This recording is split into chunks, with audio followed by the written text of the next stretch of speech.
Bismillahirrahmanirrahim. Assalamualaikum warahmatullahi wabarakatuh. Kembali lagi di pelajaran sejarah Indonesia bersama Bu Utami Wirdani. Hari ini kita akan masuk ke materi baru di bab 2 tentang strategi perlawanan bangsa Indonesia menghadapi penjajahan hingga abad ke-20. Nah, di sini terdapat 7 perlawanan rakyat terhadap Portugis dan VOC. Yang pertama adalah perlawanan rakyat Aceh, rakyat Maluku, rakyat Mataram, rakyat Banten, Makassar, Riau, dan Tionghoa. Nah, tetapi hari ini kita akan membahas 4 terlebih dahulu. Pertama rakyat Aceh, kedua Maluku, 3 Mataram, baru Banten. Yang pertama akan kita bahas adalah perlawanan rakyat Aceh terhadap Portugis. Nah, kita tahu Aceh adalah daerah atau negara pada saat itu yang mempunyai letak yang strategis, yaitu sebagai pintu gerbang menuju Selat Malaka.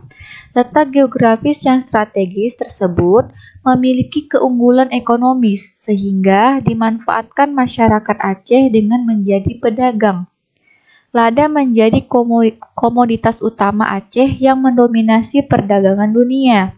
Selain lada, komoditas lain yang diperdagangkan Aceh yaitu beras, timah, emas, dan perak. Nah, hal inilah yang menyebabkan Portugis memonopoli perdagangan di Selat Malaka sehingga menimbulkan perlawanan oleh rakyat Aceh. Yang pertama adalah latar belakang perlawanan. Ketika Maluku jatuh ke tangan Portugis pada tahun 1511, banyak pedagang asing mengalihkan perdagangannya ke Aceh. Kondisi tersebut membawa keuntungan bagi Aceh. Nah, karena Aceh sangat menguntungkan sehingga Portugis berusaha menguasai Aceh. Sebaliknya, Aceh menganggap kedudukan Portugis di Malaka sebagai sebuah ancaman untuk mewujudkan cita-cita menguasai Malaka. Oleh karena itu, Aceh melakukan perlawanan terhadap Portugis. Nah, di sini Aceh menerapkan beberapa strategi untuk menghadapi perlawanan Portugis. Yang pertama adalah melengkapi kapal-kapal dagangnya dengan senjata, prajurit, dan meriam. Kedua, melakukan kerjasama dengan kerajaan-kerajaan lain seperti Kalikut dan Demak. Yang ketiga, mendatangkan bantuan persenjataan, pasukan, dan ahli perang dari Turki. Setelah kekuatan Aceh dirasa cukup, pasukan Aceh di bawah pimpinan Sultan Alauddin Riayat Shah Al-Qahar menyerang Portugis di Maluku. Portugis mampu menggagalkan serangan ini setelah mengerahkan semua pasukannya. Portugis kemudian membalas serangan Aceh pada tahun 1569. Akan tetapi, serangan tersebut juga mampu digagalkan oleh pasukan Aceh. Aceh semakin tumbuh menjadi kekuatan yang besar. Pada masa pemerintahan Sultan Iskandar Muda, di bawah kepemimpinan Sultan Iskandar Muda, Aceh kembali menyerang kedudukan Portugis di Malaka.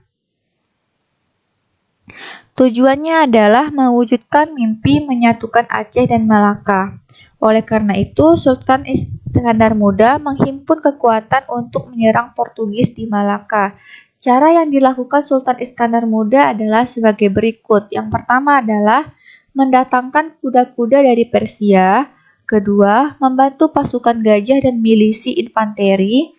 Ketiga, menyediakan kapal yang mampu memuat 600-800 prajurit. Keempat, menempatkan pasukan pengawas di jalur-jalur perdagangan wilayah kekuasaannya. Pada tahun 1629, pasukan Aceh di bawah Sultan Iskandar Muda melakukan serangan besar-besaran terhadap Portugis di Malaka. Serangan ini menyebabkan Portugis kewalahan dan harus menggerahkan semua kekuatan menghadapi pasukan Sultan Iskandar Muda. Nah, serangan ini berhasil mengusir Portugis dari Malaka. Tetapi pada tahun-tahun berikutnya pasukan Aceh dan Portugis saling menyerang satu sama lain. Akan tetapi, Aceh mampu mengusir Portugis dan kembali mengambil kekuasaannya. Selanjutnya yang kedua adalah perlawanan rakyat Maluku terhadap Portugis dan VOC.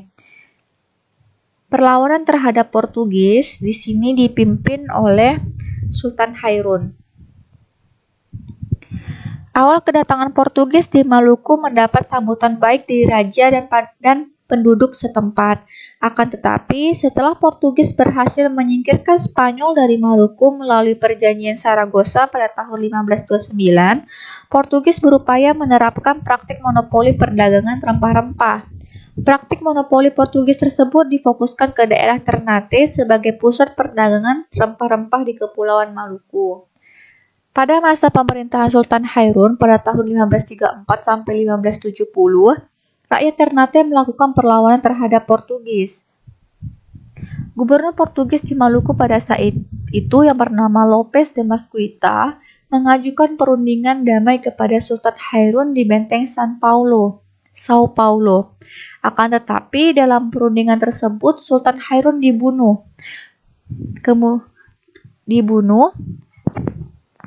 Hal ini bukan menyulutkan atau meredamkan rakyat Ternate untuk diam saja, malah rakyat Ternate pada saat itu semakin membara perasaannya untuk semakin mengusir Portugis pada saat itu. Nah, sehingga digantikan oleh Sultan Ba'abullah, yaitu putra Sultan Hairun. Beliau melanjutkan perlawanan ayahnya bersama rakyat Ternate melawan Portugis. Dalam perlawanan ini, Sultan Ba'abullah memimpin pasukan menyerang pos-pos perdagangan dan pertahanan Portugis di Maluku. Benteng Sao Paulo dikepung selama 5 tahun. Bayangkan, 5 tahun dikepung di dalam benteng tersebut sehingga para tentara maupun pegawai Portugis pada saat itu tidak bisa keluar. Kalau keluar mereka ibaratnya langsung dibunuh. Nah, akhirnya pada tahun 1575 Portugis berhasil diusir dari Ternate. Orang-orang Portugis kemudian melarikan diri dari Ternate dan menetap di Ambon. Perlawanan terhadap VOC. Selain melawan Portugis, Maluku juga melawan VOC. Keberadaan Portugis di Ambon tidak berlangsung lama setelah diusir oleh Sultan Ba'abullah dan rakyat Ternate lainnya. Pada tahun 1605, VOC berhasil mengusir Portugis dari Ambon. Dalam perkembangannya, keberadaan VOC di Maluku juga mendapat perlawanan dari rakyat. Perlawanan ini disebabkan oleh beberapa faktor. Yang pertama, praktik monopoli perdagangan rempah-rempah yang disertai pelayaran hongi. 2. Pembatasan jumlah tanaman rempah-rempah agar harganya tetap tinggi atau ekstirpasi. Yang ketiga, campur tangan dalam proses penobatan Sultan Tidore. Nah, pada tahun 1635 sampai 1646, VOC harus menghadapi serangan sporadis dari rakyat Hitu yang dipimpin oleh Kakiali dan Teluk Kabesi. Perlawanan ini meluas sampai Ambon. Selanjutnya, pada tahun 1650, rakyat Ternate di bawah pimpinan Kecili Said juga melakukan perlawanan terhadap VOC. Serangan-serangan tersebut berhasil dipatahkan oleh VOC karena memiliki persenjataan yang lebih canggih. Pada tahun 1680, VOC berhasil menjadikan Tidore sebagai salah satu vasal, yaitu daerah bawahannya, sehingga menimbulkan kebencian dari Sultan Nuku. Kebencian Sultan Nuku memuncak ketika VOC ikut mencampuri suksesi kerajaan di Tidore dengan mengangkat putra Alap sebagai sultan. Tindakan VOC ini menyalahi tradisi kerajaan karena seharusnya Sultan Nuku yang berhak menjadi Sultan Tidore, bukan putra Alam. Sultan Nuku juga merasa tertindas atas tindakan VOC tersebut, kemudian melakukan perlawanan.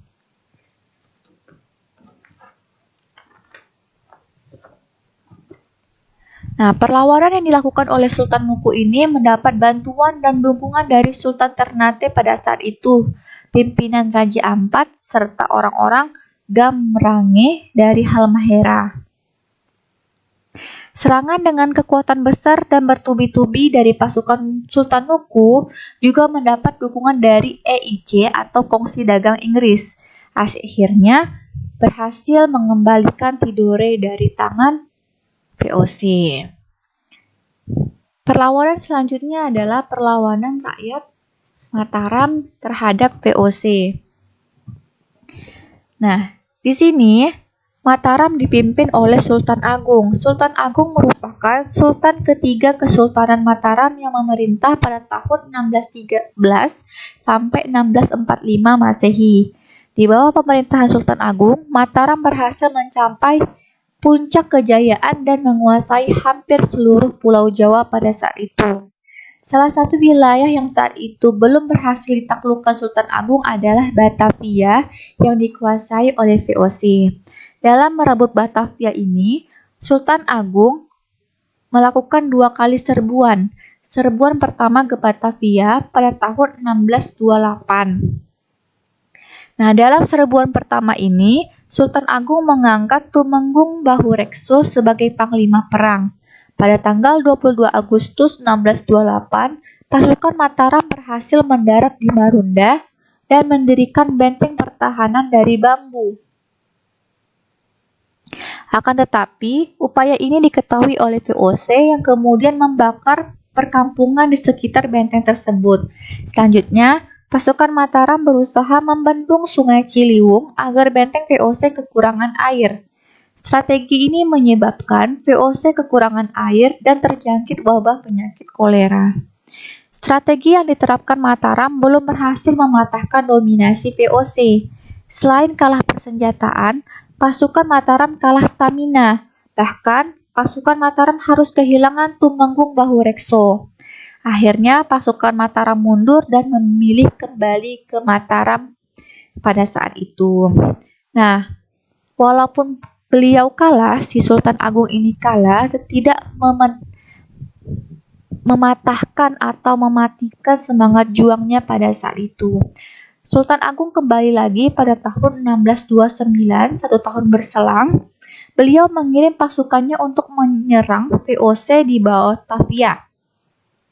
Sebelum melakukan penyerangan, Sultan Agung menyusun strategi terlebih dahulu karena belajar dari kekalahan sebelumnya.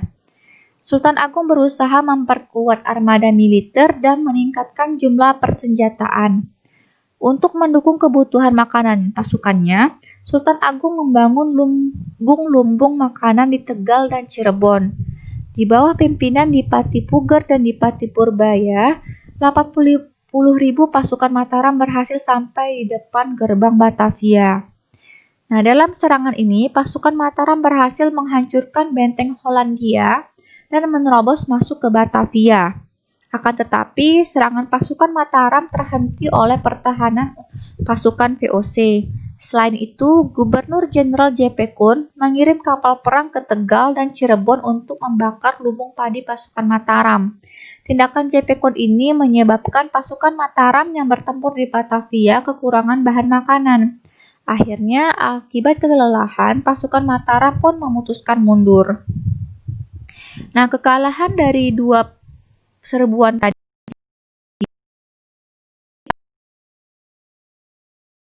Sultan Agung dan pasukan Mataram tersebut menyebabkan VOC segan. Melalui kemampuan diplomasinya, Sultan Agung berhasil memaksa VOC mengirim upeti secara periodik ke Mataram. Akan tetapi, sepeninggal Sultan Agung pada tahun 1645, VOC berhasil melemahkan Mataram.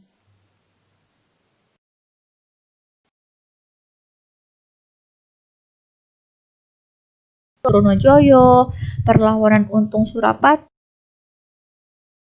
serta perlawanan Pangeran Mangkubumi dan Raden Mas Said. Itu adalah perlawanan yang dilakukan setelah meninggalnya Sultan Agung pada tahun 1645. Yang terakhir adalah perlawanan rakyat Banten terhadap VOC.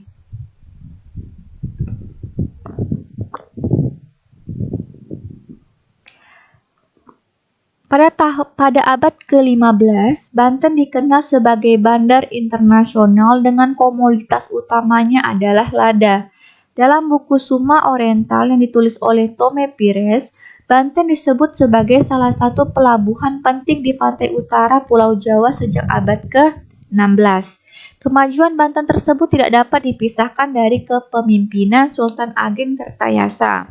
Pada masa pemerintahan Sultan Ageng Tirtayasa pada tahun 1631 sampai 1683, Banten dapat mengungguli Makassar dan Aceh sebagai bandar perdagangan lada terbesar di Kepulauan Indonesia pada saat itu.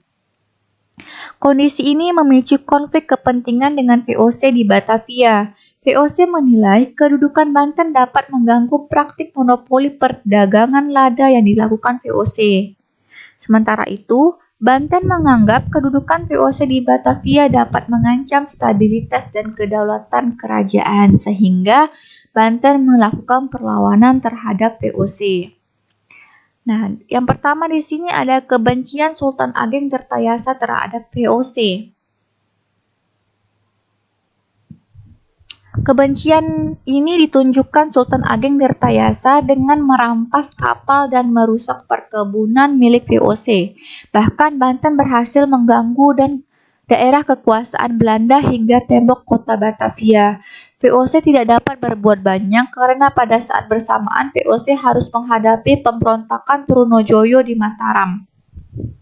Kondisi tersebut membuat VOC hanya memperkuat pertahanan Batavia dengan membangun beberapa benteng pertahanannya. Salah satunya adalah benteng Norwich. Di pihak Banten, Sultan Ageng Tirtayasa membangun saluran irigasi yang membentang dari Sungai Untung Jawa hingga Pontang untuk mempermudah transportasi perang. Selain itu, Sultan Ageng Tirtayasa menjalin hubungan dengan negara-negara lain seperti Inggris, Prancis, Denmark, Tiongkok, dan Persia.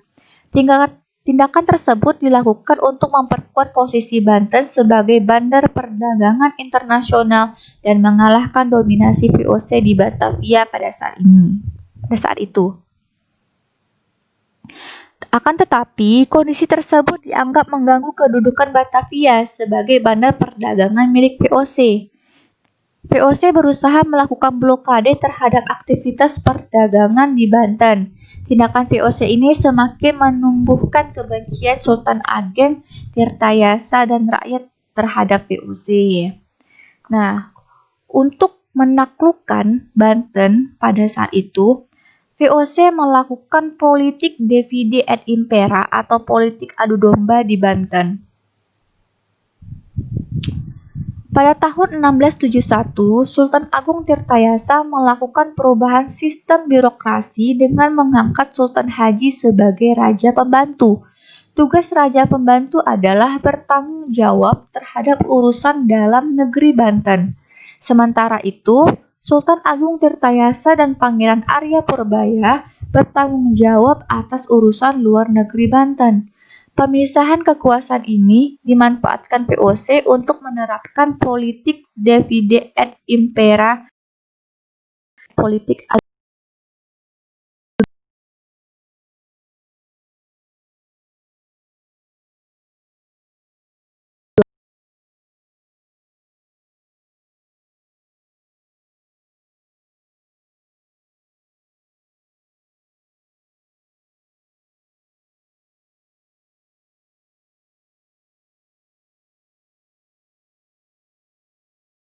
Purbaya.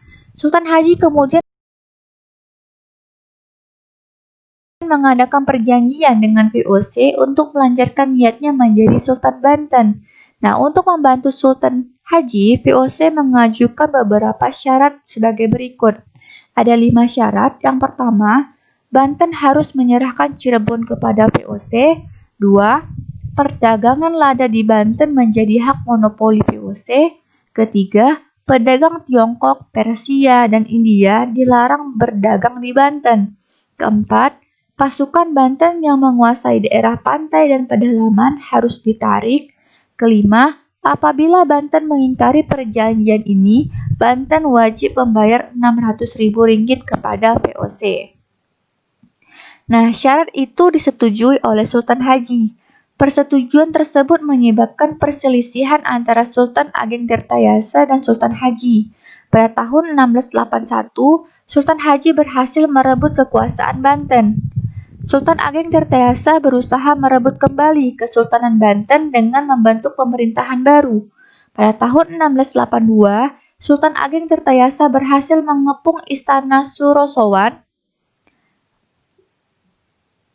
Sehingga Sultan Haji terdesak pun segera meminta bantuan VOC.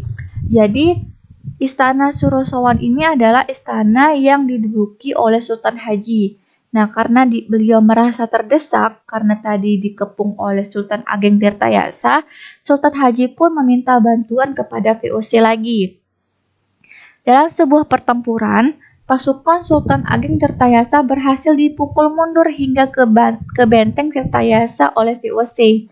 Bersama dengan Pangeran Arya Purbaya, Sultan Ageng Tirtayasa terus melakukan serangan secara gerilya terhadap VOC dan Sultan Haji. Akan tetapi, pada tahun 683, Sultan Ageng Tirtayasa berhasil ditangkap dan ditawan di Batavia hingga wafat pada tahun 1692. Nah, dalam perkembangannya, Banten hanya menjadi bayang-bayang VOC saja, sedangkan Sultan Haji tidak sepenuhnya menjadi sultan pada saat itu. Baiklah, di situ tadi 4 penjelasan materi tentang perlawanan rakyat melawan VOC dan Portugis. Semoga bisa dipahami. Kalau tidak paham, kita diskusikan di grup kelas. Terima kasih sudah menonton dari awal sampai akhir. Sampai ketemu di video selanjutnya. Ibu akhiri, Assalamualaikum warahmatullahi wabarakatuh.